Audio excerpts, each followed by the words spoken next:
Wealthy man outraged to discover his daughter is in love with the security guard, and everything changes. Richard Montgomery came home that Thursday afternoon with a feeling that something was off. The silence in the Westchester County mansion felt heavier than usual, and the absence of the housekeeper's usual greeting left him uneasy. That's when he heard voices coming from the sunroom. He approached quietly, and what he saw shattered his world. His only daughter, Emily, 22 years old, was in the arms of Michael, his personal security guard of 15 years. They were kissing with the passion of two young lovers, completely oblivious to their surroundings. Richard's blood boiled. How dare this man, whom he trusted to protect his family, lay a hand on his daughter? How could Emily, raised with every privilege, educated at the finest schools, be involved with a mere employee? "What is the meaning of this?" Richard shouted, causing the couple to break apart abruptly. Emily paled, but Michael stood firm, stepping protectively in front of her. His dark eyes met Richard's without fear, only a quiet determination that infuriated the businessman even more. "Dad, I can explain," Emily began, her voice trembling slightly. "There's nothing to explain." Richard cut her off, jabbing an accusing finger at Michael. "You're fired. Get out of my house right now and never come near my daughter again."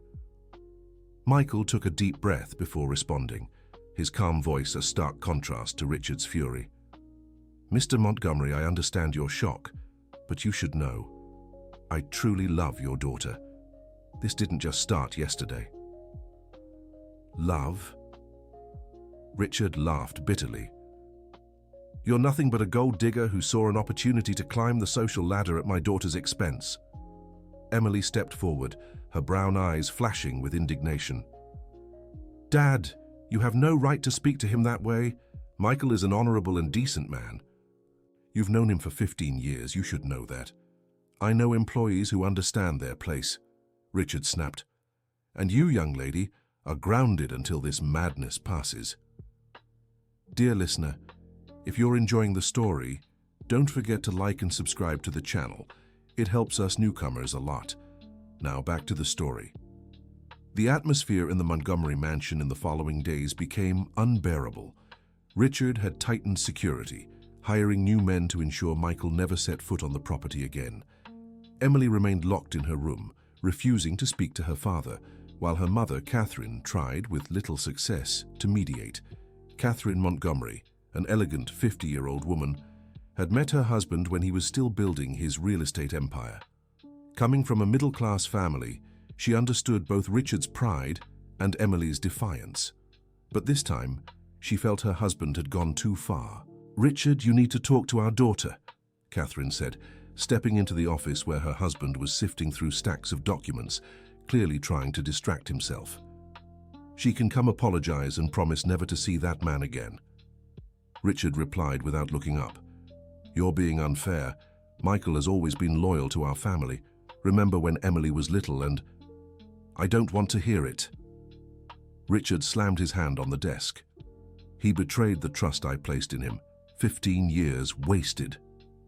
Catherine sighed, recognizing her husband's stubbornness. She knew that look, the same one he wore when closing million-dollar deals. But this wasn't business. This was their daughter's heart. Meanwhile, in the small apartment he'd rented in Jersey City, Michael was trying to adjust to his new reality. He had not only lost his job, but also the employee-dependent apartment where he lived in the Montgomery family home. At 40, he needed to start over from scratch. His savings weren't much. Over all those years, he had sent most of his salary to support his sick mother in rural Kentucky and to pay for the business administration degree he pursued in his spare time. Few knew the security guard had a full college education, graduating with honors from Fordham University. Michael had given up a promising career at a multinational company when his mother became seriously ill. He needed a job that offered flexibility to visit her regularly and cover her treatment. That's when he met Richard Montgomery, who at the time was looking for someone trustworthy to protect his family. Michael's sincerity and dedication quickly won the businessman's confidence. What Richard didn't know was that over the years, Michael had saved Emily from several dangerous situations. When she was 12 and nearly drowned in the pool during a party, it was he who pulled her out and administered first aid. When she had a severe allergic reaction at 15, it was Michael who rushed her to the hospital while her parents were traveling. And when she turned 18 and was approached by muggers outside her college, it was he who arrived in time to prevent something worse from happening. Michael had never told Richard about these episodes, considering it just part of his job to protect the family. But Emily remembered every gesture, every word of support in difficult moments. Love had grown gradually, born from mutual admiration and trust. That Friday night, Emily managed to evade security and escape the mansion. Wearing simple clothes borrowed from the housekeeper Margaret, she slipped out through the back of the property and took a bus to Jersey City. When Michael opened the apartment door and saw her there, his heart raced. She was beautiful, even in plain clothes, but her eyes were red from crying. You shouldn't be here," he said, glancing nervously around. "Your father will be furious." "I can't take it anymore, Michael," she said, throwing herself into his arms. "I can't live without you. These 3 days have been hell." Michael wrapped his arms around her, breathing in the delicate perfume he loved so much. For a moment, he forgot all the complications and simply let himself feel the happiness of having her close. "I missed you too, love," he whispered in her ear. "But we have to think carefully about what we're going to do. Your father has a lot of power and could make our lives impossible." Emily pulled back slightly to look into his eyes. "I've made a decision," she said, with a determination that surprised Michael. "I'm giving up the inheritance. I want to live with you even if we have to start from scratch." You can't do that. Your family, your whole life is there." "My life is wherever you are," she interrupted. "And there's one more thing I need to tell you." Michael's chest tightened at the seriousness on her face. "I'm pregnant, Michael. 2 months along." The world seemed to stop for Michael. Pregnant. They were going to have a baby. Joy and fear swirled in his chest. Joy at the thought of starting a family with the woman he loved, fear of the consequences it would bring. "Are you sure?" he asked, his hands trembling slightly. "I took 3 tests, all positive." Emily smiled for the first time in days. "We're going to be parents, Michael." He picked her up and spun her around the small apartment, both laughing and crying at the same time. For a few minutes they forgot the outside world and lost themselves in the happiness of the moment. But reality soon came knocking, literally. Someone was pounding hard on the apartment door. Michael and Emily exchanged a look, instinctively knowing who it was. "Emily, I know you're in there."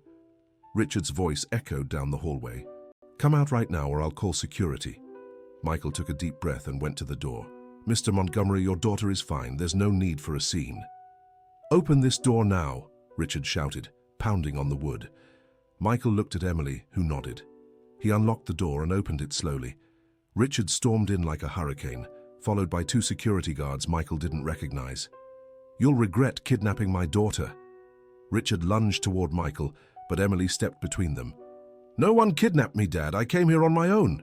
"You're underage," Richard roared. "I'm 22, Emily shouted back. "And I'm pregnant." The silence that followed was deafening. Richard seemed to shrink a few inches, his face turning pale. "What did you say?" His voice came out as a whisper. "I'm expecting a baby, Dad, and I'm marrying Michael, with or without your blessing." Richard felt the world spinning around him. His only daughter, his princess, pregnant by an employee, pregnant. All his dreams and plans for her future shattered in that moment. Without a word, he left the apartment, leaving Emily and Michael alone with the security guards, who seemed unsure what to do. Back at the mansion, Richard locked himself in his office with a bottle of whiskey. Catherine tried to talk to him, but he didn't respond. Margaret, the housekeeper who had raised Emily since she was a baby, knocked softly on the door. "Mr. Montgomery, may I come in?" "Margaret, this isn't the time." "It's about Emily," the housekeeper interrupted. "There are things you need to know." Richard opened the door, his distant gaze focusing on the worried face of the woman who had been like a second mother to his daughter. "What do you mean?" Margaret entered and closed the door behind her. "Mr. Montgomery, do you really know Michael? Do you know why he never married all these years?" I don't care about his personal life. You should care, Margaret cut him off with unusual firmness. Michael had many chances to date, but he never got seriously involved with anyone. Do you know why? Richard didn't answer, but his eyes showed curiosity. Because he's been in love with your daughter since she turned 18. And do you know what else? He never approached her inappropriately.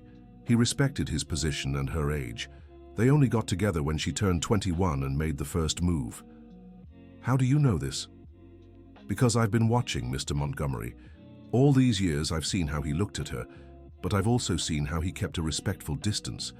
I've seen how she grew up admiring him, not out of interest, but out of genuine love.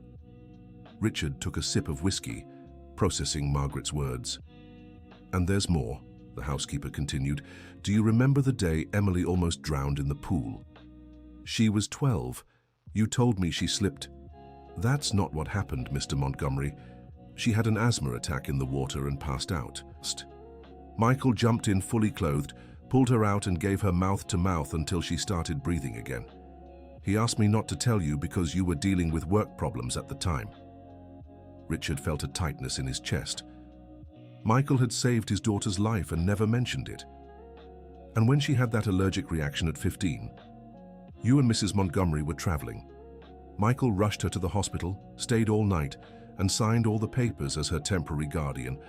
The doctors said if she'd been half an hour later, she could have had serious complications. Each revelation was like a dagger to Richard's pride. How had he misjudged a man who had protected his family with such dedication? Why are you telling me this now, Margaret? Because you're destroying your daughter's happiness out of pride, the housekeeper said bluntly. And because Michael is a good man who deserves a chance. Richard remained alone in his office until late at night, reliving every moment of the past 15 years. He remembered how Michael had turned down raises several times, saying what he earned was enough. He recalled how he never missed work, even when he was sick. He thought of how Emily always spoke highly of him, always defended him when other employees made comments. The next day, Richard made a decision that surprised everyone. He hired a private investigator to dig into Michael's past. If he was going to have that man as his son-in-law, he at least needed to know who he was dealing with. Dear listener, if you're enjoying the story, take a moment to like and especially subscribe to the channel. It helps us a lot as we're just starting out. Now, back to the story. The investigator's report arrived a week later and left Richard even more unsettled. Michael wasn't just any security guard. With a degree in business administration and a specialization in corporate management, he had worked for 3 years at a German multinational, where he was considered a promising employee. His salary at the time was 3 times what Richard paid him. The reason he had left it all behind was in the following pages of the report. His mother, Mrs. Dorothy, had developed a rare degenerative disease that required expensive treatment and constant medical care. Michael was her only child and had taken on the responsibility of caring for her alone. The investigator had interviewed Michael's former colleagues. They all spoke of him as an ethical, intelligent, and dedicated professional. Some mentioned he had turned down a promotion to regional manager because it would have meant constant travel, leaving him unable to care for his mother. Richard closed the report with trembling hands. He had completely misjudged the situation. Michael wasn't a gold digger, but a man who had sacrificed his career for his family, exactly as Richard would have done in his place, but pride still outweighed reason. Instead of seeking Michael out to apologize, Richard decided to test his integrity another way. He asked his lawyer to arrange a discreet meeting with the former security guard. They met at a cafe in downtown New York City. Michael arrived promptly, wearing a simple but well-kept suit. His face showed exhaustion, likely from sleepless nights spent job hunting. "Mr. Montgomery," Michael stood respectfully as Richard approached. "Sit down," Richard said curtly. "I'll be direct. I want you to stay away from my daughter."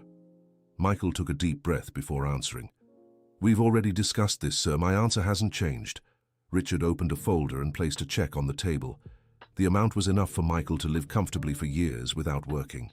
$1 million, Richard said. Just to disappear from Emily's life. Move to another city, start fresh far from here. Michael looked at the check for a few seconds, then raised his eyes to meet Richard's. Do you really believe I can be bought? Everyone has a price, Richard replied. Not me. Michael pushed the check back. Your daughter will be my wife and the mother of my child. No amount of money is worth more than that. Richard felt a mix of anger and admiration. Anger at having his offer refused, admiration for finding someone truly incorruptible. You'll regret this decision, Richard said, pocketing the check. The only thing I regret is not asking for your blessing before getting involved with Emily, Michael answered. I've always respected you, Mr. Montgomery. It's a shame this respect isn't mutual. Richard left the coffee shop even more determined to separate the couple. If he couldn't buy Michael off, he'd use his power to make the young man's life impossible. He called contacts at various security companies, asking them not to hire Michael. He spoke with suppliers and clients, suggesting they'd be better off avoiding business with his former employee.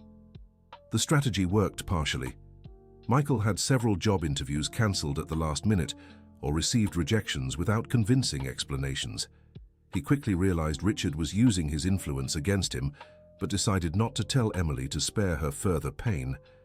Meanwhile, Emily had moved permanently into Michael's apartment.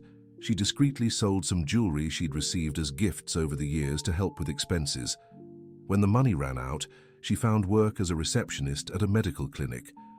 Catherine tried to stay in touch with her daughter behind her husband's back, bringing prenatal vitamins, clothes, and sometimes money. She noticed Emily had grown thinner, but also more determined. The pregnancy was progressing well, and the love between her and Michael only seemed to grow stronger through hardship. Mom, I don't regret my choice, Emily said during one of these secret visits. For the first time in my life, I feel like I'm truly being myself. And Michael? How is he handling all this?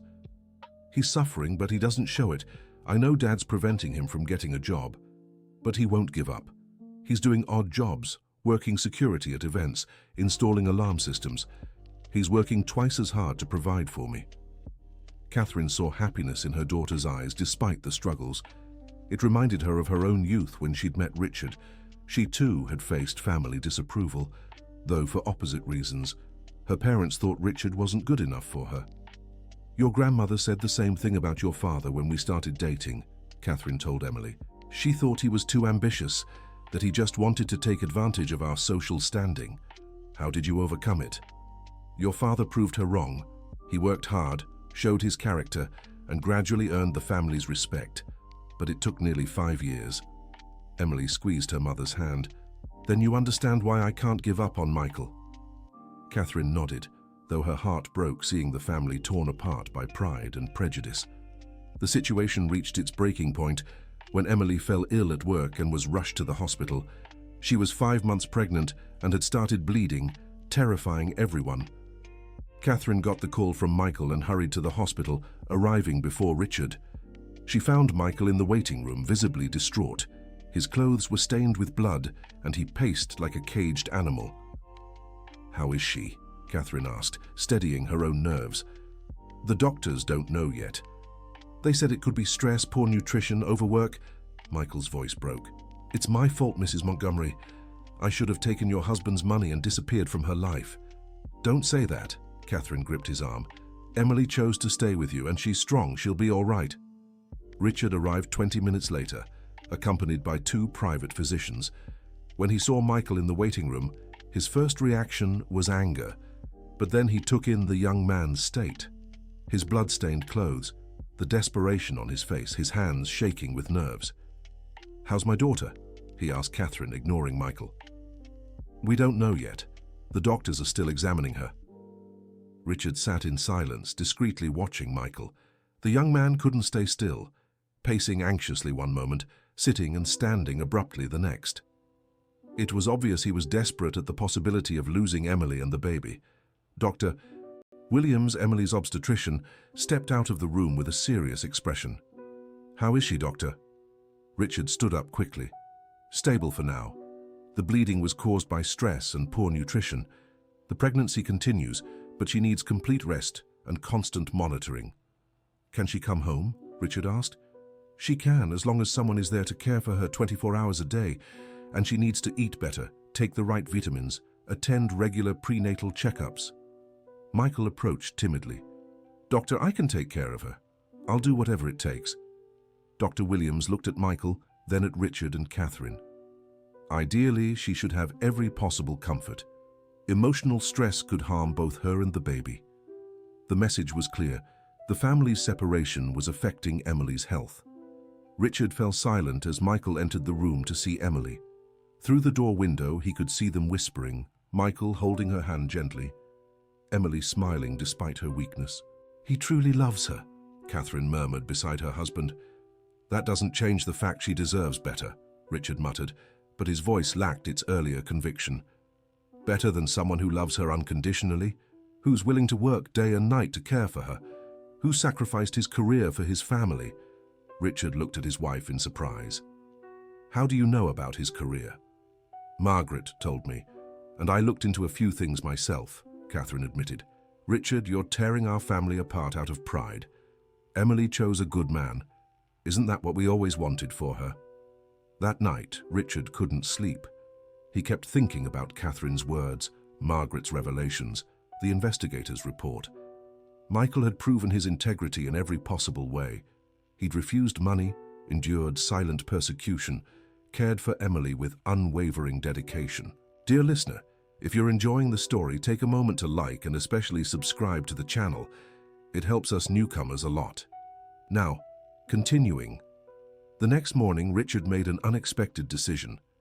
He went to Michael and Emily's apartment, this time alone and with a very different demeanor. Michael opened the door and tensed upon seeing him. "Mr. Montgomery, if you've come to take Emily, she isn't well enough to move. The doctor said—" "I came to talk," Richard interrupted. "May I come in?" Michael hesitated but opened the door. Richard stepped into the small apartment and glanced around. It was clean and tidy but clearly modest. He saw Emily in the living room, lying on the sofa with pillows, a blanket covering her legs. "Dad?" she said, surprised, trying to sit up. "Stay down," Richard said with a gentleness that startled them both. "I came to see how you're doing." "I'm fine," Emily lied, still visibly weak. Richard sat in a chair near the sofa, while Michael remained standing, clearly uneasy. "Michael, sit down too," Richard said. "The three of us need to talk." Michael cautiously perched on the edge of an armchair. "First, I want to apologize," Richard began, surprising them both.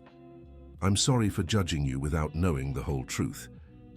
Emily and Michael exchanged glances, unsure what to expect.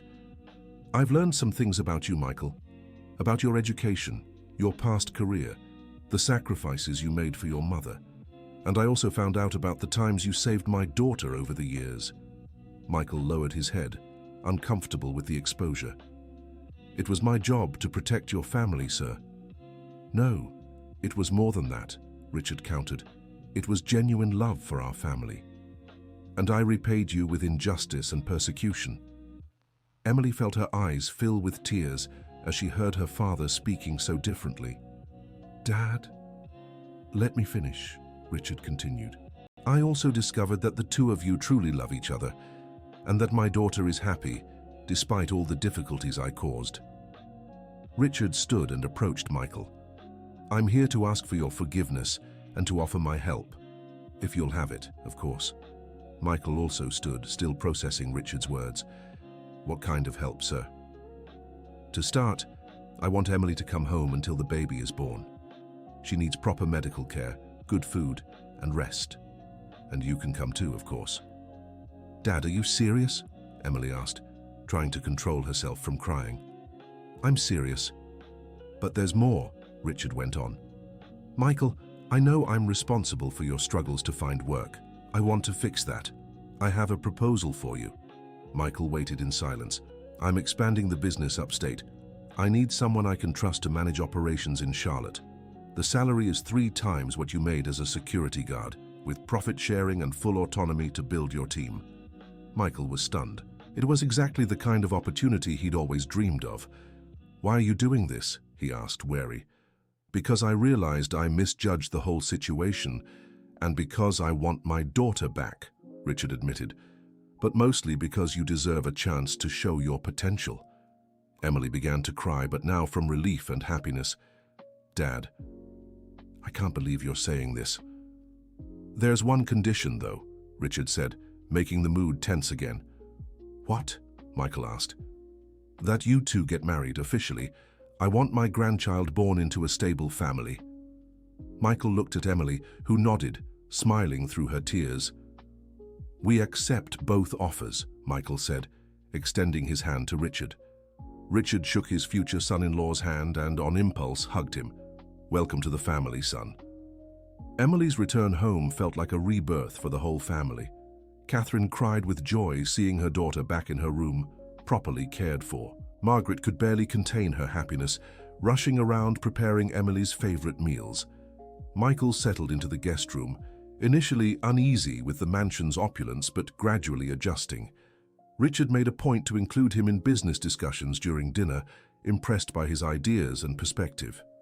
"You have an interesting take on the upstate market," Richard remarked during one of these talks. "I'd never considered tailoring projects to the local culture." "It's about respecting the community," Michael explained. "People want to feel represented in the places they live and work."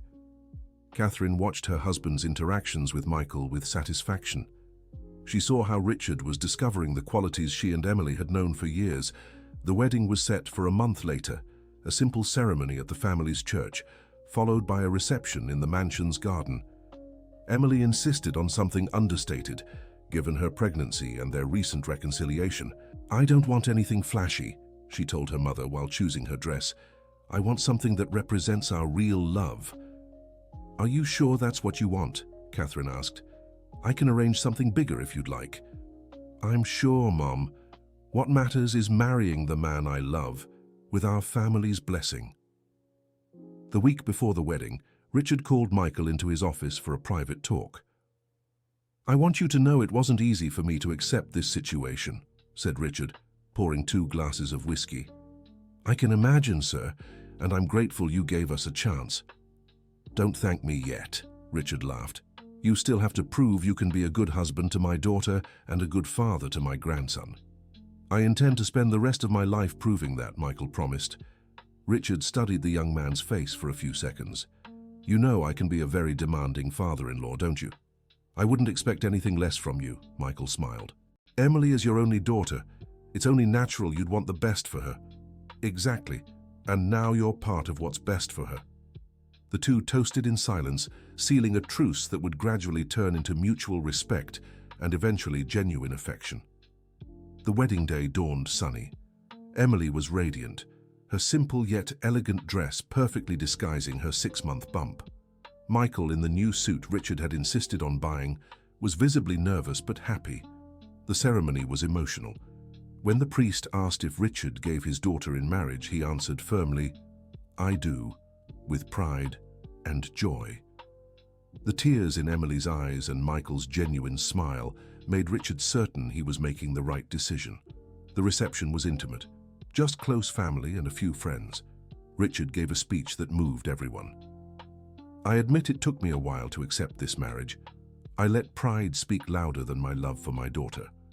But today, I can say I couldn't have found a better son-in-law. Michael, thank you for loving my daughter the way she deserves to be loved. And thank you for teaching me that a person's true worth isn't measured by their bank account, but by their character." 2 months later, Richard Montgomery Jr. was born, a healthy, strong baby who brought the family even closer. Richard discovered he was a doting grandfather, spending hours watching his grandsons sleep. "He has Emily's eyes," he often remarked, "and his grandfather's stubbornness," Catherine teased. Michael proved to be a devoted and loving father, sharing nighttime duties with Emily, changing diapers, giving bottles, and singing lullabies he'd learned from his own mother. 3 months after the baby's birth, Michael started working in Charlotte. At first, he traveled during the week and returned on weekends, but soon Richard suggested the whole family move there. "The project is growing faster than we expected," Richard explained, "and you need your own home, your independence." The move to Charlotte marked the beginning of a new chapter for everyone. Michael proved to be an exceptional manager, not only meeting Richard's targets, but exceeding them significantly. His innovative ideas for project customization won over a loyal clientele in the region. "Profits have increased by 40% in 6 months, Richard remarked to Catherine during a visit to the Charlotte office. "Michael has a natural talent for business. Emily adapted perfectly to life in upstate New York. Free from the social pressures of New York City, she could fully embrace motherhood and support her husband. She made new friends, got involved in community volunteer work, and discovered a side of herself she hadn't known before. "I never thought I'd be this happy away from the life I knew," she confessed to Catherine during one of her mother's visits.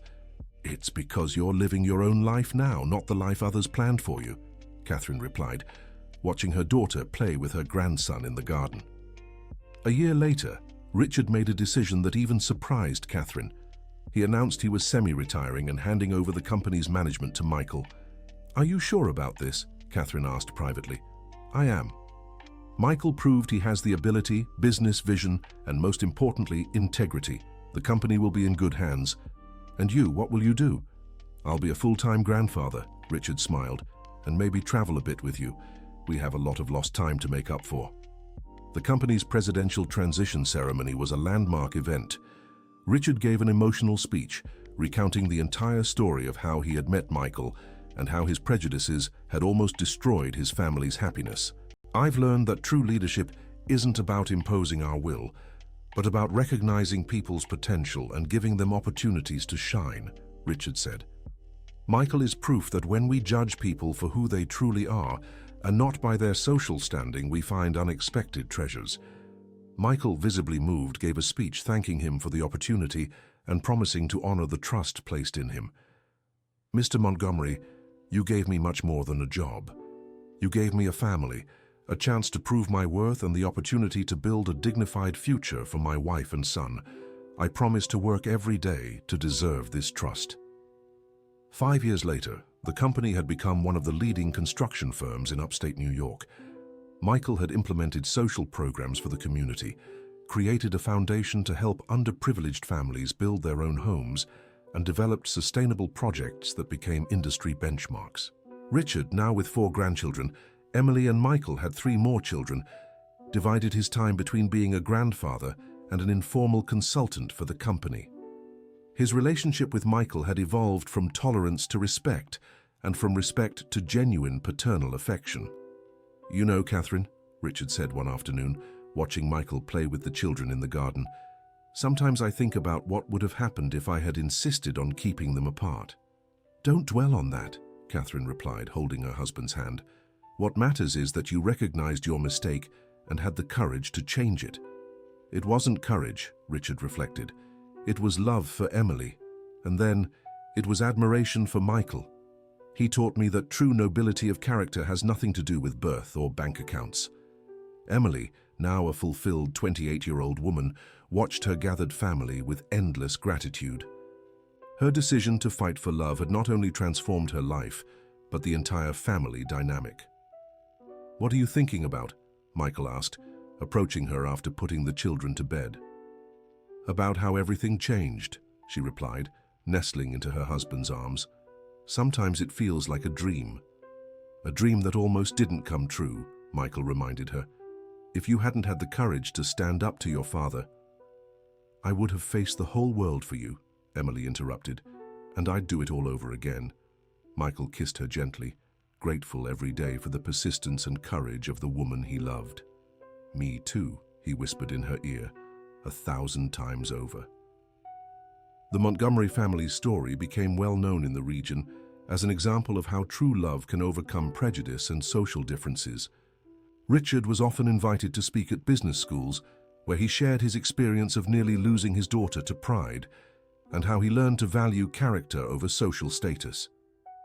"The greatest deal of my life wasn't any of the companies I bought or sold," Richard would say in these talks. "It was accepting true love into my family, and realizing that my son-in-law was the partner I'd always been searching for. He'd just been right under my nose for 15 years. Margaret, now officially considered part of the family, watched the entire transformation with the satisfied smile of someone who had always known everything would work out. "I knew Mr. Montgomery would come around eventually," she told Catherine. "A smart man like him couldn't stay blind forever." "You had more faith than I did," Catherine admitted. "There were moments when I thought he'd never change his mind." "A father's love is stronger than pride," Margaret philosophized.